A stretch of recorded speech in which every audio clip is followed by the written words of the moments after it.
క్రీస్తునందు ప్రియమైన సజీవమైన శ్రోతలందరికీ మన ప్రభువును రక్షకుడైన యేసు క్రీస్తు నామంలో శుభములు తెలియజేస్తా ఉన్నాను. దేవుని ముఖ దర్శనం అనే అంశాన్ని ఈరోజు మనం ధ్యానించుకుందాం. 9 ఏళ్ల నా కుమారుడు ఎప్పుడు నన్ను అనేక ప్రశ్నలు అడుగుతూ ఉంటాడు.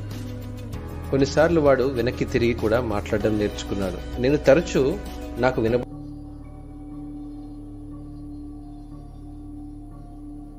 లేదు, మాట్లాడుతున్నప్పుడు దయచేసి నా వైపు చూసి మాట్లాడు అని అంటూ ఉంటాను. ఈ అనుభవం మనలో అనేక మందికి ఎదురై ఉండవచ్చు. వాస్తవంగా ఇప్పుడు మనం ఫోన్ కాల్స్ కంటే వీడియో కాల్స్ కు ఎక్కువ ప్రాధాన్యత ఇస్తున్నాము. మనకు వినబడక కాదు గాని ముఖాన్ని చూసి మాట్లాడితే లేదా ప్రశ్నలు అడిగితే ఆలోచన వేరే విధంగా ఉంటుంది కదా.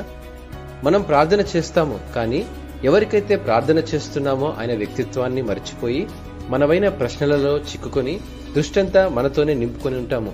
కొన్నిసార్లు మనం ప్రార్థనలో చెప్తుంది ఆయనకు వినబడక కాదు గాని ఆయన వంక మనం నిజంగా చూడకుండా మాట్లాడే అవకాశం ఉన్న కారణాన్ని బట్టి దేవుడు ఇదే విషయాన్ని మనతో చెప్పాలనుకుంటున్నాడని నాకు అనిపిస్తుంది. నా కుమారునిలాగా మనం ఎవరితోనైతే మాట్లాడుతున్నామో వారిపై దృష్టి నిలపకుండా ప్రశ్నలు అడుగుతూ ఉంటాం.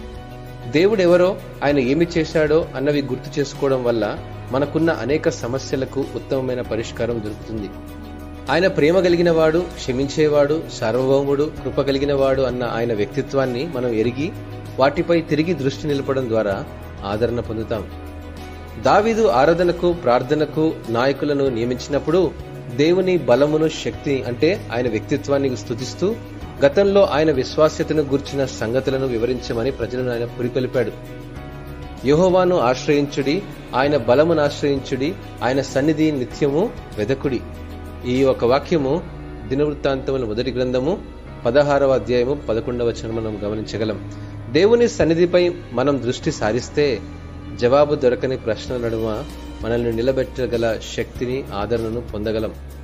దేవుని ముఖదర్శనం మన విశ్వాసాన్ని బలపరుస్తుంది. దేవుడు ఈ వాక్యమును దీవించునుగాక. ఆమేన్.